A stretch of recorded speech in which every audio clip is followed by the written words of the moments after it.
Assalamualaikum warahmatullahi wabarakatuh. Salam sejahtera untuk kita semua. Semoga hari ini membawa keselamatan dan kelimpahan rezeki bagi panjenengan. Amin.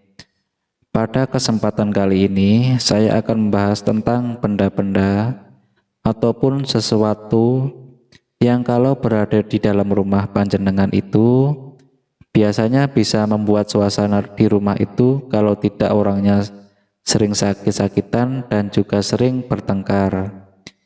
Kemudian juga sering kena fitnah, suasananya panas, tidak tentram, ada persoalan sedikit, juga terjadi pertengkaran dan akhirnya rezeki pun susah atau seret.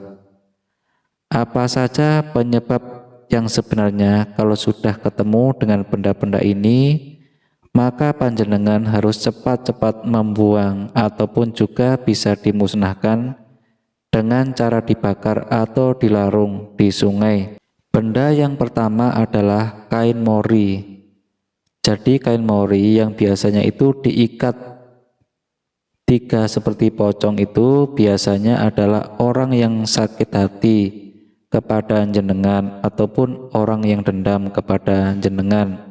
Itu menaruh tumbal, jadi tumbal ditaruh di pekarangan rumah panjenengan atau di dalam rumah panjenengan. Biasanya kain mori yang dipotong itu tadi kalau ada di rumah panjenengan biasanya tanda-tandanya itu salah satu keluarga dari panjenengan ada yang kakinya itu sakit seperti terikat, bahkan bisa lumpuh kalau dibiarkan.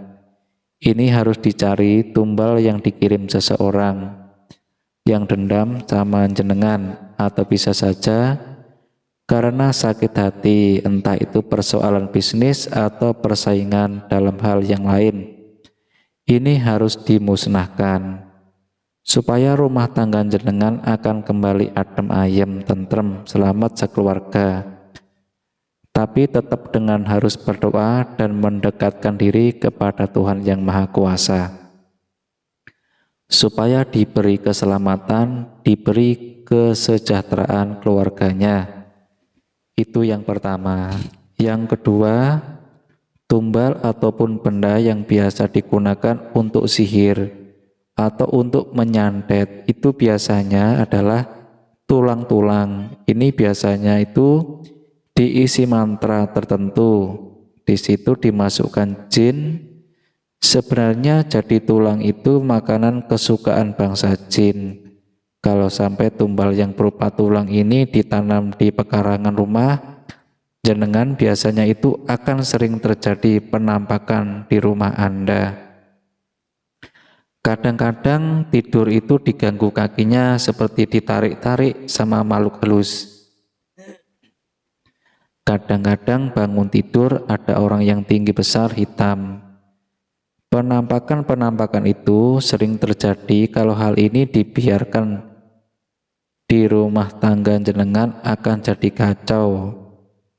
Terjadi ketakutan, makanya kalau ketemu tulang yang dipendam di pekarangan rumah jenengan dan suasana rumah jenengan seperti itu, segera ambil, segera bakar atau dilarung di sungai. Dan jangan lupa tetap harus berdoa memohon perlindungan kepada Tuhan yang Maha Kuasa. Yang selanjutnya lagi, biasa tumbal atau sarana yang sering dipakai untuk menyalahi orang, untuk menyantet ataupun menyihir itu adalah berupa rambut. Rambut itu diikat rambutnya, dikendal, biasanya itu diikat pakai benang. Itu bisa juga sering digunakan sebagai media untuk orang-orang yang sakit hati atau orang-orang yang dendam untuk mengirim santet. Gejalanya biasanya itu panjenengan sering sakit kepala, pusing, tapi bukan karena pusingnya medis. Ini karena ada barang atau kiriman daripada seseorang yang berupa tumbal itu tadi. Orang yang kena gejalanya atau tanda-tandanya sakit kepala biasanya itu menyerang dengan kuat kalau menjelang matahari terbenam atau menjelang maghrib, itu terus sampai pas jam 12 malam. Kalau gejala seperti itu dan terus-menerus, jenengan juga harus waspada, harus hati-hati, di samping tetap mendekatkan diri kepada Tuhan Yang Maha Kuasa sesuai dengan kepercayaan panjenengan masing-masing. Jika melihat rambut yang diikat benangnya itu tadi, cepat-cepat dibakar atau dilarung di sungai, atau bisa di laut supaya netral kembali. Kemudian ada lagi benda yang lain yang biasa digunakan adalah pecahan beling atau paku.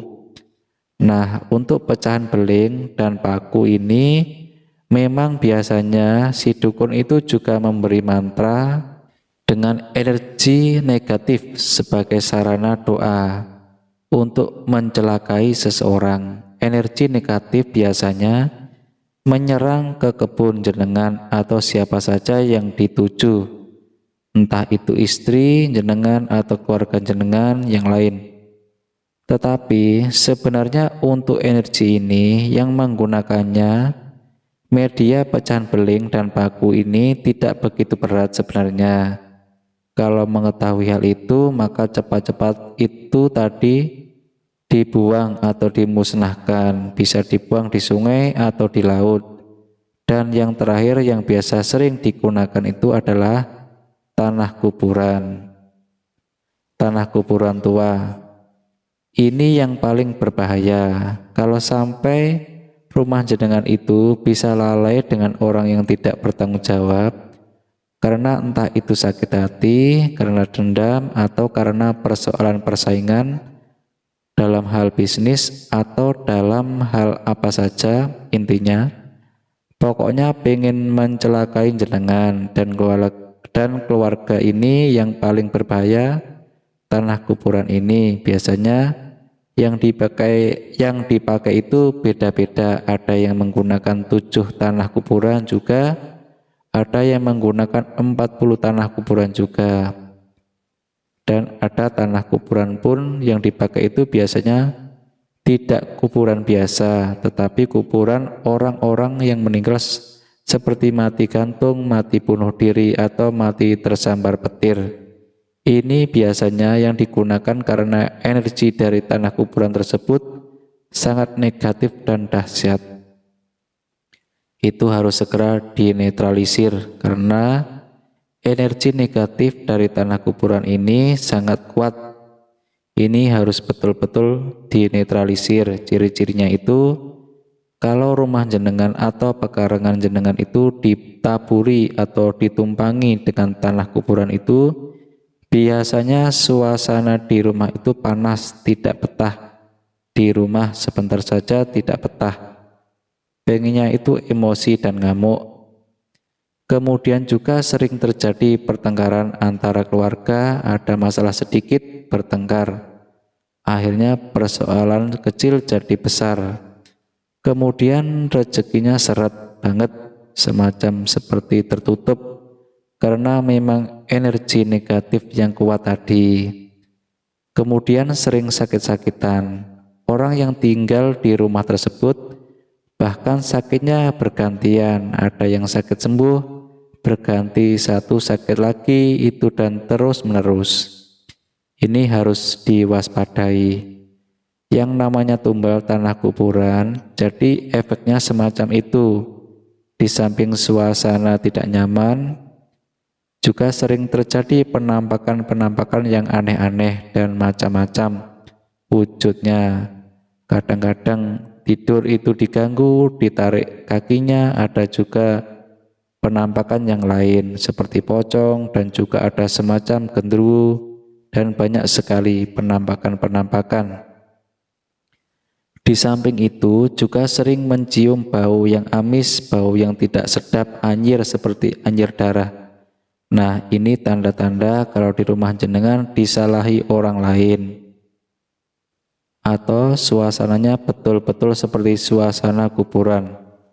Itu tadi 5 benda atau media yang biasa digunakan untuk mencantet atau menyalahi orang lain.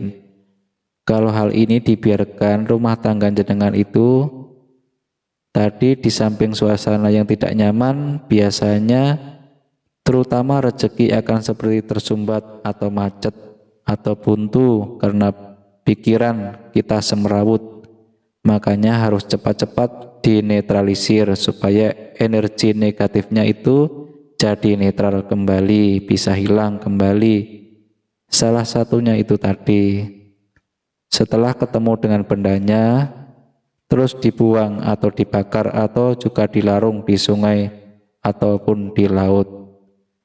Kalau tanah kuburan, setidak-tidaknya kita harus membaca doa-doa tertentu untuk merawat rumah jenengan sampai pekarangan jenengan tadi nanti ditaruh di air sama bunga, kemudian nanti dibacakan doa-doa untuk merawat, kemudian airnya disiramkan di tanah yang ada tanah kuburannya itu tadi atau di pekarangan yang ada di tanah kuburannya. Mudah-mudahan dengan begitu tanahnya tadi akan netral kembali. Ketika sudah netral, suasana adem ayem, tentrem dan nyaman di rumah. Pikiran jenengan tenang, bekerja juga sudah nyaman, kemudian keluarga juga sudah ayem tentrem, maka rezeki akan mudah untuk kembali masuk ke rumah jenengan.